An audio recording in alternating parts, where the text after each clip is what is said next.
A walk in a Carolinian forest. The history of North Dumfries is closely tied to the old city of Galt. A man by the name of William Dixon from the Niagara area asked a friend, Absalom Shade, to go and investigate this area along the Grand River. Dixon bought approximately 95,000 acres in 1816.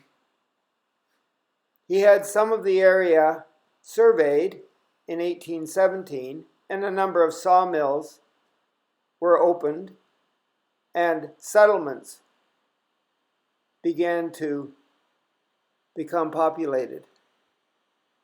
Lockie Settlement near the Branchton area was one of them. Today we're going to visit a farm in that Lockie Settlement area. This is approximately a 100-acre farm. Half of it is a Carolinian forest, and the other half is open farmland for soy and corn to be planted.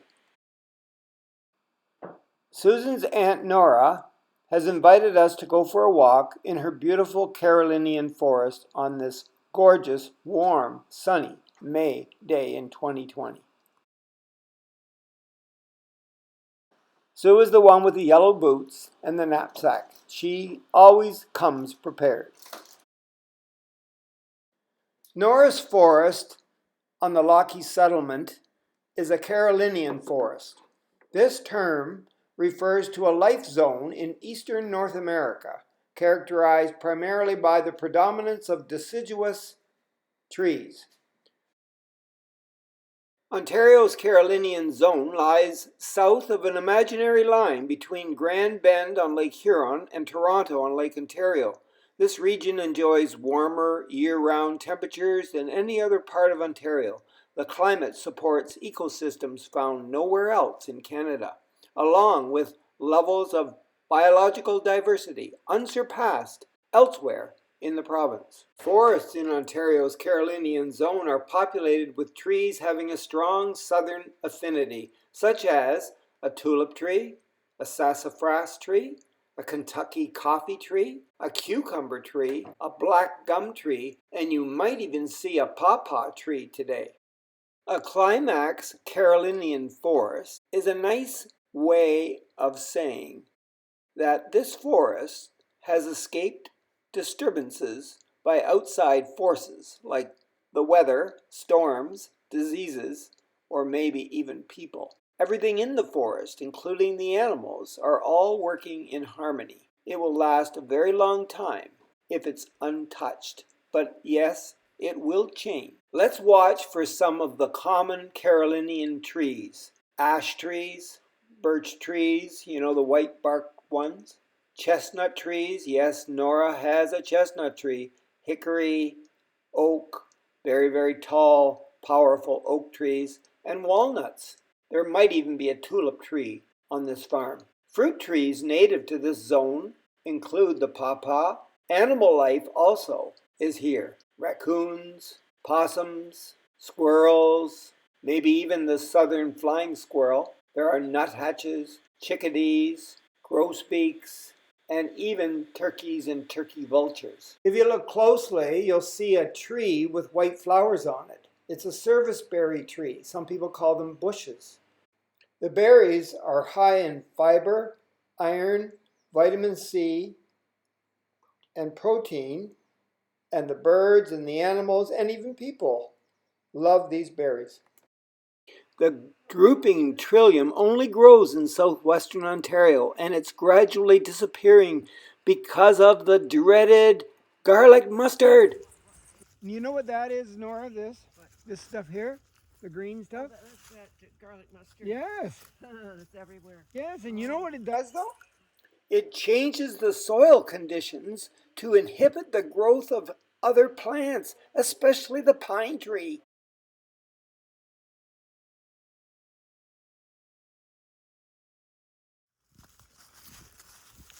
This is a great forest. Isn't it beautiful, eh? I have to go back here. Well, I have to go back. back myself. Like my footwork isn't all like that. Oh no, that'd be cool. Do you know what kind of tree that big dark one is? Could it be an oak? Maybe it's a sassafras tree. Wow, they grow really big, and you can eat the fruit of the sassafras. It improves your urinary tract health. It reduces arthritis, and it cleans up your skin and your eyes, and it's just wonderful. Wow.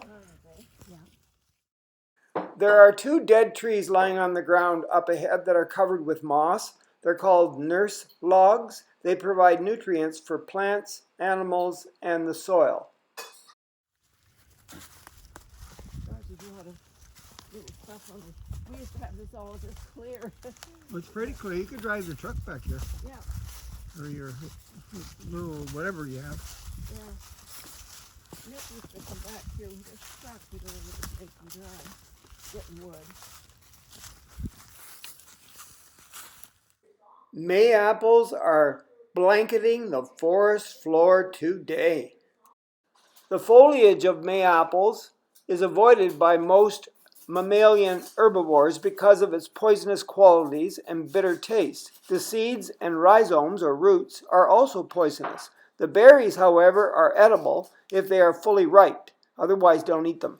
They are eaten, though, by box turtles and possibly such mammals as possums, raccoons, and skunks. And sometimes it dries up. There was a sweet chestnut tree here. I don't know whether it's still alive or not. We had a few of them, and they just kept dying off. Nice, isn't it? It's beautiful. Yeah. Do you have names for those ponds? No. Oh, it gets quite deep out there. Made that. We should call it Chestnut Pond. What is this bush right here? See it? Right here. Right there. Are they flowers or berries or what? Almost looks like an elderberry, but Yeah, Yes. I was gonna say that. yeah, Because the elderberries grow close to water. yeah, could be. Yeah, they look like berries, like a Yeah. custard. Because look at the branches. They're kind of like a variegated, kind of a rhubarb, stringy kind of thing. It could be an elderberry bush. There goes a deer. Oh yeah. Do you guys need any rhubarb or anything? You know what I need is a piece of rhubarb. You mean to plant? Well, yeah. Do you want some to plant? Yeah, just a piece. I've got one back that you can take out. Okay, because I have several pieces Do you? from my father, and then I took some out to the friggin' garden out in Blair when I was having a garden, you know, a community garden. Oh yeah. And then I didn't bring it back, and then I thought, I'm going to go out there and just get a little piece of my own rhubarb. Yeah.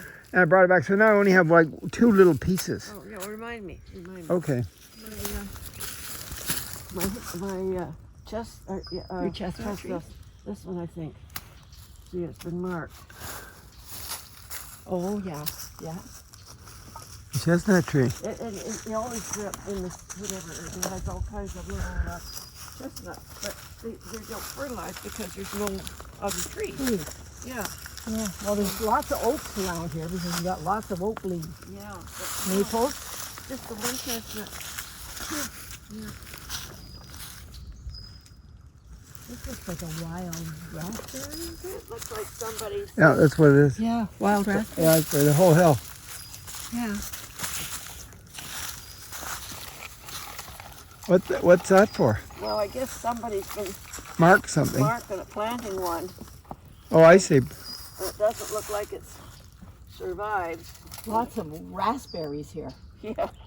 But there was a couple little chestnuts. There was some Ministry of Natural Resources were trying to get some started. Yeah, yeah. So it doesn't look like it was a hell of a success. Okay, let's find that deer again. People are seeing more white-tailed deer in their urban areas because the Carolinian forests are dwindling.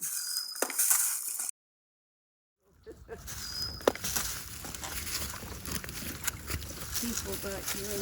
Oh, look at them trees that's been cut and they've left a piece.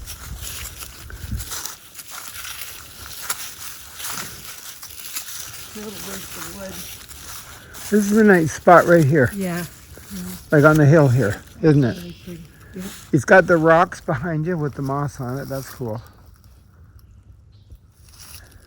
I can imagine that at times in the evening, this place would be a bug fest. Tens of thousands of species of insects are found in the Carolinian forests, and many play an important role in pollinating plants, recycling nutrients, decomposing vegetation, and providing food for wildlife. But they also occasionally can kill trees and impact the forest health. Wild raspberry, elderberry bushes, every kind of tree you can imagine. Look at that old one, Sue. This one right here. Yeah. Wow. That's a maple, right? Yeah. Looks like it. Looks like little maple.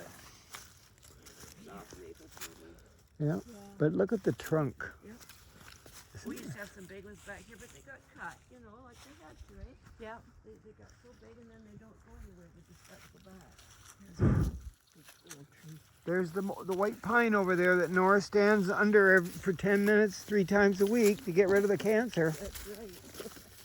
We had a huge now. Well, unless we're near a field and somebody's spreading fertilizer. Well, yeah. I used to have, last week the guy had chicken manure. Yeah, because I don't think this is something dead, Sue. When he was out. Oh, there's a turtle. See it on the log over there? Oh yeah, there he is in the middle. Yeah. Turtles sit on the log to gain heat from the log, and they dry out their shells so that parasites can't grow on them. Yeah, we used to be back here all the time cutting wood. Yeah, There's a hole in this tree here. Yeah, what would do that? Right here, this little hole right here. See how nice that is? Pileated woodpeckers make big holes in trees in search of ants. Red foxes have longer legs and smaller stomachs, allowing them to run really quickly.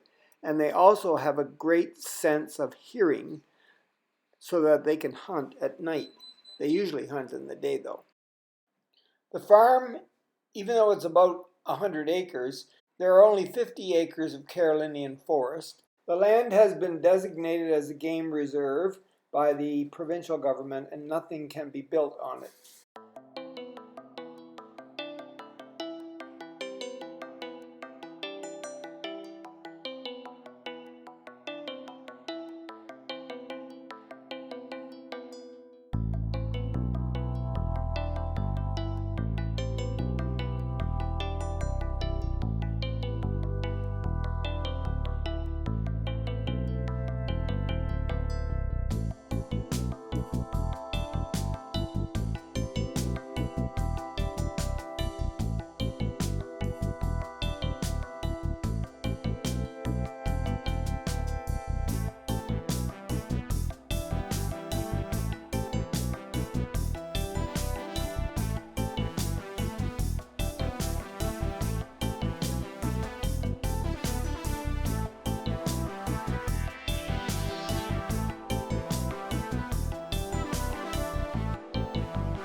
aren't ya?